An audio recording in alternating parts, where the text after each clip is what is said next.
Folaji. Thank you. It's a pleasure. Thank you for the introduction. Good afternoon, everybody. As Princess Folaji said, I'm Cedric. And I want to say a massive thank you to everyone for taking and exchange, communicate. Princess Folaji, an amazing character. We met in Milton Keynes for the first time, about 8 years ago. We went to a networking event. She was there. I remember talking about the fashion, talking about what she wanted to design, showcasing a talent. Very talented person, very amazing individual. Care about the people. She was going everywhere. And for some reason, when we spoke, and I remember, I'll never forget that, I said, okay, can I see some of your design? She was dressed in a very special African, it was a dress, African dress, always looking very, I would say, exclusive. So I like that. And I remember even saying, okay, do you know what, can you design a dress for my friends, for a partner, for people? She's like, yes. And I remember, introducing some people, ordering, I think, 1 or 2 dresses from her. Look, when somebody is about the people, you have to be as supportive as you can with them in their journey. Because when people try and inspire others, your message, your contribution, your voice, your knowledge could be a life-changing opportunity for somebody that never ever thought they could have a chance in life. There's people that I've mentored that when you sit down with them, from what they say, that they've lost hope. That for them, life is just about waiting for death or growing into a poor mindset and, living as what I said the community has portrayed us sometimes. And I'm about making everyone understand that knowledge is power, but also that knowledge is available. Because the biggest challenge we have, especially in the African community, is the lack of knowledge. We do not want to learn enough. We're not ready to take advantage of what's out there for us to change the next generation, to help our children, to make sure that our children never lack anything. There was a story where they said that if you want to hide the truth from a black man or a black person, put it in a book. Everything that is in a book is hidden out of probably, I'll say, just to be nice, 70% of black people. And we are the people that can change this mentality. We have to go and start seeking understanding of the society. The society has a lot of things to offer. The society also have a lot of danger, I would say, that when we're aware of it, it protects the next generation. I'm going to speak about financial fitness, what it is to be financially fit. I hope I'm sharing my screen. I hope everybody can see. Can everybody see my screen? Yes, we can. Thank you. Now, just to start, we're going to talk about the definition of financial fitness and how to become financially fit, and the importance of financial planning, and also the importance of financial protection planning. Now, if I can ask randomly to everybody in the room, what is financial fitness? What does that mean? Anybody? Please unmute yourself and give us your definition of financial fitness. Anybody? Maybe I will go first. It's being able to make decisions about your finances. That's a good one. Being able to make decisions about your finances. I like that. Anybody else? One more person. Okay, Zanzi, I would like to hear from you. I like the smile. And the hairstyle as well, I must say. I love the hairstyle and the smile. You're just putting me on the spot. I think financial fitness is being placing yourself in a position where you're stable financially. Placing yourself, yeah, I like the placing yourself in a position where you're stable financially. That's a good one as well. Now, financial fitness. Financial fitness means being able to manage your money in order to meet your current and long-term needs. Because you need to remember that right now, currently, everybody have needs. Like today, some of you need to go and do shopping, buy things for the house, pay bills, do this, all that. Now, if you do not manage your money well, you are not financially fit. So financial fitness is being able to manage your money in order to meet your current and your long-term needs. Becoming financially fit requires learning the principle and best practice that others have used to achieve the financial objective. That's why I said it's important to learn. Now, discipline is always a key part of being financially fit. I'll tell you why discipline is a key to being financially fit. You can have all the money in the world. If you're not disciplined, you lose all that money. I was watching a documentary, I think 3 weeks ago, about one basketball player, Shaquille O'Neal. I don't know if some of you know him. When Shaquille O'Neal started his career, his first contract, I think he got paid £1 million. He finished that in less than a month and he was broke again. £1 million.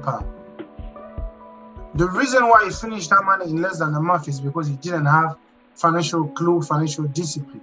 So as soon as the money came, he spent it all.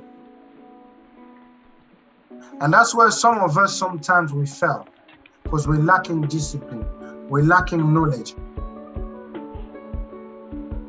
we're lacking empowerment. Now,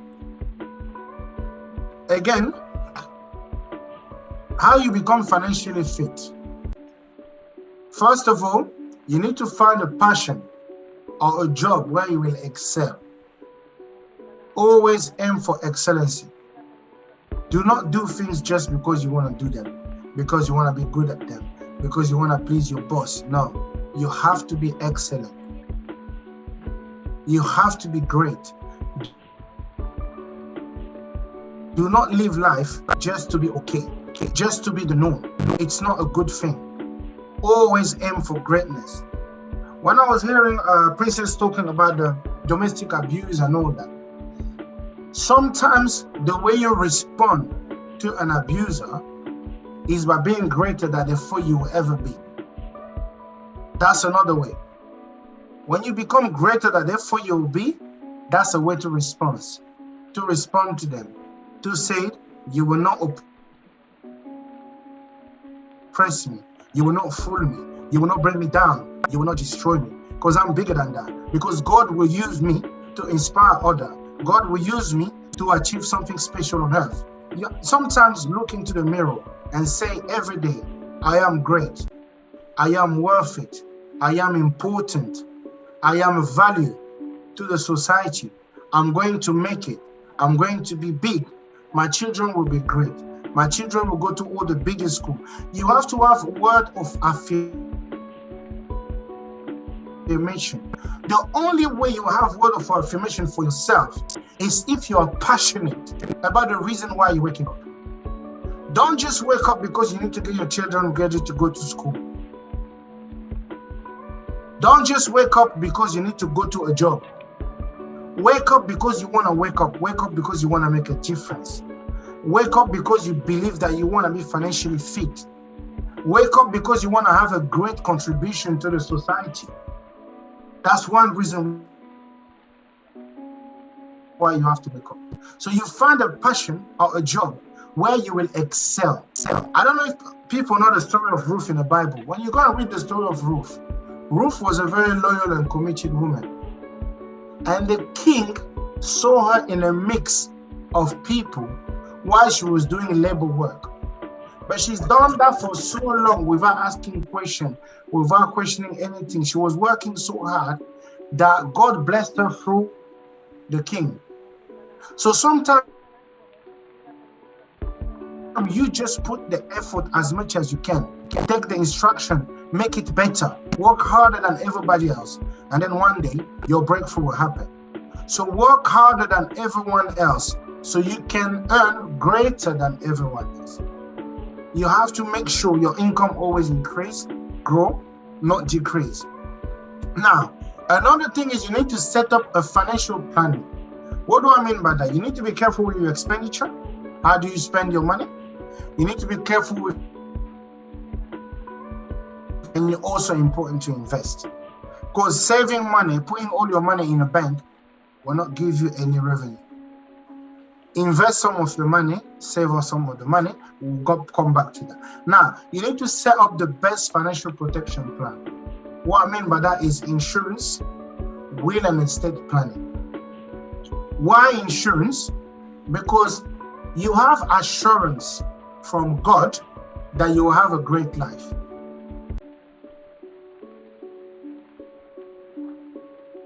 But you don't have assurance. You also have assurance of one other thing, but all one day will die. Or it may happen that some of us fell sick. So you have to prepare yourself financially. So if those things happen, your loved ones are not affected. So it's important for you to have the correct insurance. So if anything like that happens, you can fall back on your family, on your insurance, and then keep the same lifestyle that you have created for your loved ones. Because when you create a lifestyle for the loved ones only enjoy the fruit of your labor long term if everything that you put in place is protected. Because if something goes wrong with your health, or if you pass away, they only will carry on if everything was protected. If you had a backup plan, the best backup plan is insurance. And if you've done your will and estate planning properly, and I'll come back to that and I'll explain to you why. Now, financial planning. Another thing is very important. I always say, everybody, you have to respect your income. Respect the money that come into your account weekly, monthly, I don't know, whatever it is, 3 month, quarter. Respect your income. A lot of us, we earn money, but we don't respect the money we earn. We don't respect the money we earn. You have to learn how to respect your income. Very important. Very vital. Because when you respect your income, what happens is that, what happens is that everything falls in the right place. So be cautious when setting expenditure according to your revenue. Do not spend more than you earn, but align your expenditure according to your earning.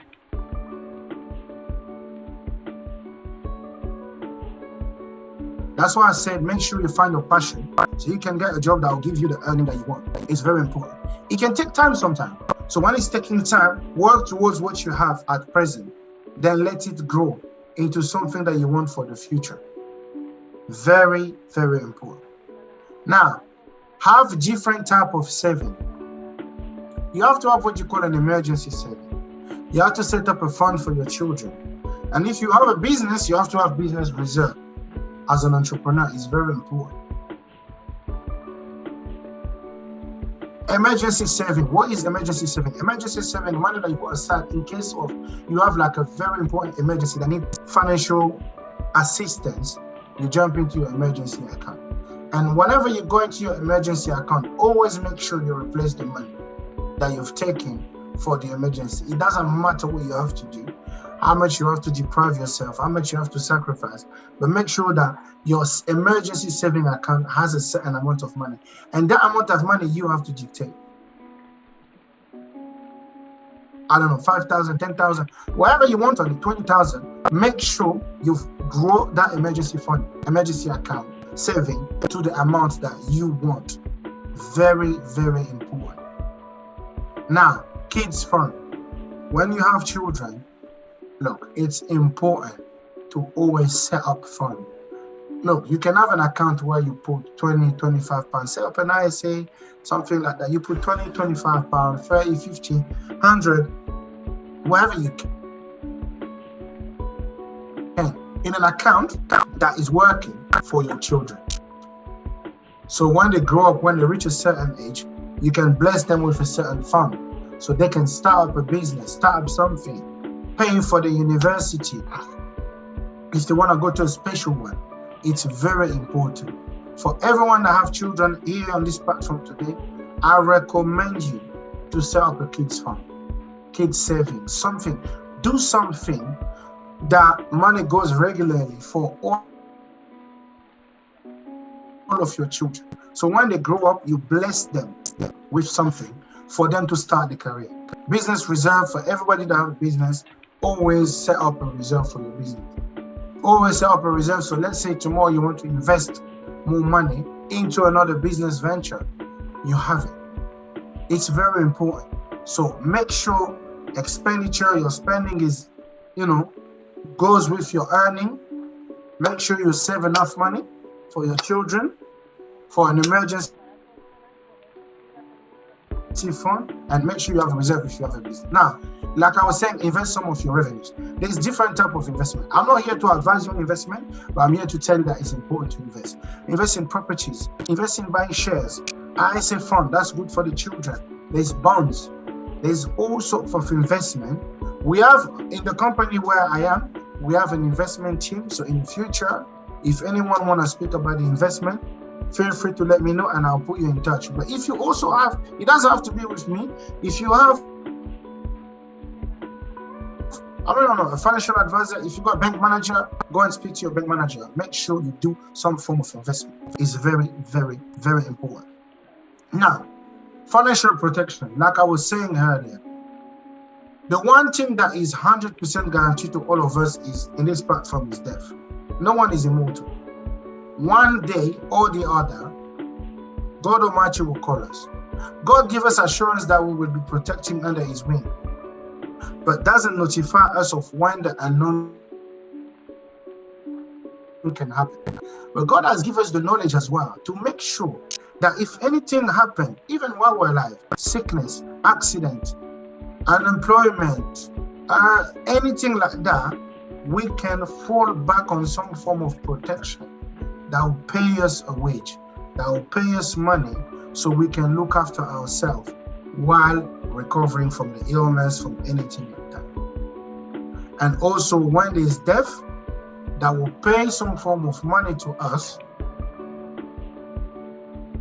so we can carry on living the life that the person that passed away set up for us. There's something that is hitting us in the African community hard: inheritance tax. A lot of people have assets, buy all this property, work hard, save, buy this, buy that, save that, but it is a threshold. The threshold is 325,000. When you have asset worth more than 325,000, anything on top of that is taxable. But because we didn't know about it, we forget to cover our inheritance tax bill. And then what happened? And when one of us passed away, before everything goes to the next generation, you have the taxman at your door telling you, yes, your dad or your mom worked hard, this is what she left, but because it worth more than the threshold, you need to pay us. Okay, I'll give you a simple example. Your portfolio is worth £600,000, right? Out of the £600,000, your family only get 325,000 free. Now, £275,000, they need to pay 40% of it before you get given to them. 40% of 275,000, it's roughly about, I think it's close to 100K. That's what the government, we want them to pay before releasing the rest of the estate. Now, if they don't have some form of money or insurance, that's where the struggle comes. Because then they have to pay that money. How do they pay that money? If there was an insurance or life insurance, the life insurance fund can be used to pay the inheritance tax. then everything is released to the family. Now, if there's nothing there, what happens is they now start putting things on auction for sale to recover the inheritance tax. And that's how some families lose their home. Because there's no money to pay for inheritance tax. There's no insurance to pay for it as well. Then things need to be sold so the government can recover. And those are things that we don't know. A lot of people in our community, even doing a will, I know people that have been chasing them for about a year or two to do their own will, not mine, theirs, but they still haven't done.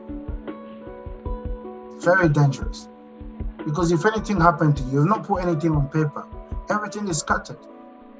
Why do you work hard? If you do not protect your loved ones or your asset, why do you work hard? Because tomorrow they might lose everything you've done. And they're not going to lose it because they want you to, but they're going to lose it because you, as the individual, hasn't done the right thing. And trust me, it takes about an hour conversation, sitting down with somebody like me, getting the right knowledge and putting things in place. I have good experience as well. I know people that have done the right thing. One of the partner passed away, mortgage paid out, life insurance paid out, and the other partner started a business, buying properties, buying shares, doing this, setting up fund for the kids. I know you would have done it. They come, they say, "Sir, thank you, I've listened. Thank you for everything you told us. We've done it, get paid, everything is up, inheritance tax paid, everything done to the T." Then I have also those that haven't done it. I want everyone here today to remember one thing. You have to look after yourself, in and out. Very important. You know, being beautiful, being handsome for men, being clean, looking good, lose all its value if inside you've not looked after yourself mentally, emotionally, and financially. Because looking after yourself financially, having a financial backup is extremely important. When you don't have a financial backup and things happen, trust me, you wouldn't want that. It brings depression, stress, it can kill, because you not feel vulnerable. So I want to encourage everybody today in this platform to not let themselves become vulnerable, to make the right decision, to contact the right person to look after them. I've got a question. Is anybody with me? Has anyone has any question? Anybody with me? Okay. Now, let me ask you guys a question. Who is your biggest asset? I need 3 answers.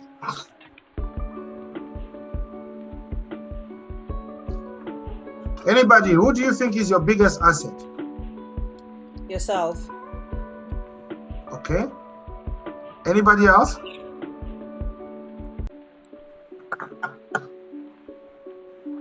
One more person. Who's your biggest asset? Your children.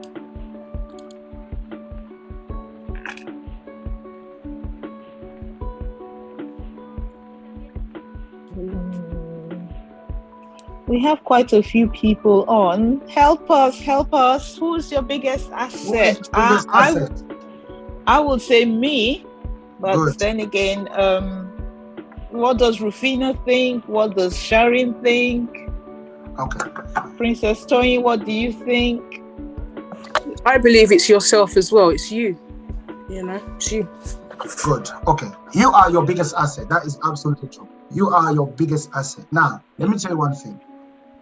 Your biggest asset has to be very well protected. Most of you here are like the engine of the car or the petrol station. You have to refuel yourself. You have to always be protected. You have to always be okay. So everybody else that depend on you will be okay. You have to be okay today and also in the long term. That's why it's important to look after yourself. Now, we do offer free consultation on the best insurance you can get. And that is done by myself. Because it's important, if tomorrow, say for example, you're working, and I'll give you for example a few of the insurances, like income protection, for example. You're self-employed or you work for a company that do not pay sick pay. Tomorrow you're off sick, right? When you're self-employed, no one is there for you. No one will pay you salary. No one will give you anything. When you're employed, most company will give you 4 weeks. Then you go on what you call statutory sick pay, where I think the government will give you, I think it's 80 or 90 something pounds a week. Now imagine you were earning 500 or 1,000 pounds per week. You go from earning 1,000 pounds a week to earning 93 pounds a week because you broke a leg, because you had a fracture, because you fall sick, and then because you stress, because you can't work for at least 6 months. And you do not have an income protection. You do not have something that covers your money. You do not have something where you can make a phone call and say, look, my GP signed me off, I'd like to get paid. This is available, but a lot of people do not take action on it. A lot of people will force themselves back to work, no matter how ill they are, no matter how stressed they are. Some of them are people that they had fractures, but they had to force themselves back because they won't make money and they won't meet up with their expenditure. Do not be that person. Only 1 person out of 4 in the whole United Kingdom have the income covered. Become one of these 1 out of 4. Because tomorrow, if you can't work, you don't have to force yourself back. You can sit down, recover, and still earn money. So your bills get paid, everything gets paid. Your children still can go to school. Everything is normal. Your mortgage gets paid. It costs you a fee, but it doesn't cost you a fee that will damage your life. And in my 12 years experience, I probably spoke to 1 or 2 people that told me, oh yeah, I've got an income protection. My money is covered. Most people don't do that. A lot of people, when they hear insurance, they only think life insurance. No, insurance is bigger than life insurance. You got income protection, you got critical illness as well. 2 people out of 4 now are most likely to have cancer. 2 out of 4. It used to be 1 out of 4, now it's 2 out of 4. What have you done or what have you put in place that will pay you or help you sustain yourself or pay for your treatment if, God forbid, tomorrow you have a critical illness? Or are you going to rely on the NHS? Are you willing to go on a waiting list, on a queue? Or would you say, look, do you know what? Let me take action. Let me protect myself. Let me put myself in a position where I have some revenue if I'm ever critically ill. Because there's some illnesses, whether you want to go back to work or not, you won't be able to. Yesterday, I was listening to the radio in a car when I was dropping my children. There's a woman that called, there's a show called LBC. She called because something to do with her benefit was cut. And she said, I got cancer, can't work. My company doesn't pay me because they don't cover us when we're ill. And the government didn't want to help her. She was complaining on a national radio. And I thought about telling you guys today because it pains me. And she said her husband passed away, I think 2 years ago, something like that. So she was on her own. She didn't know what to do. And she was seeking for help.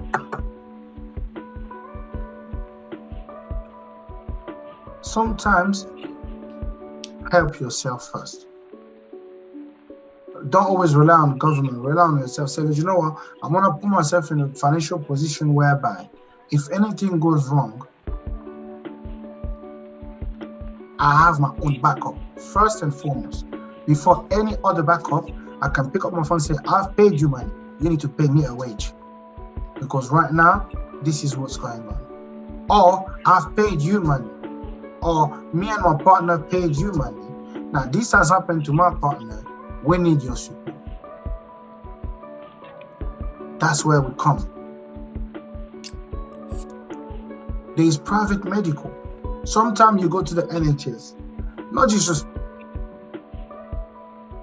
refer to any nurses or doctors on platform, but the NHS is not the best place. Sometimes you want to have consultation for something.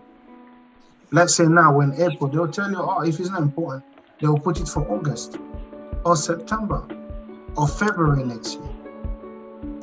Because the queue. When you have a private health insurance, you don't have to go on a queue. When your GP try and book your appointment, you tell no, I've got my health insurance. I want it done ASAP. Can I have a reference? You take the reference from a GP, you make a claim. Your health insurance accelerate the process, boom. Something that was going to be done next year is done within 2 to 3 weeks. And it's done privately. So you get special treatment. Does it cost money? Yeah, it does cost money. But it doesn't worth your health.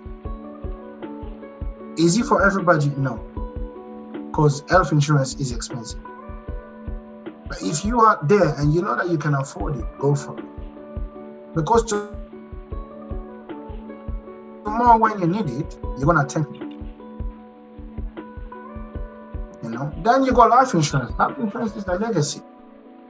You pass away, we look after your children. Pay for your funeral, help the family, pay off the mortgage if you have any. There's so much that can be done. But let's put ourselves, let's start creating generational wealth instead of creating generational curse.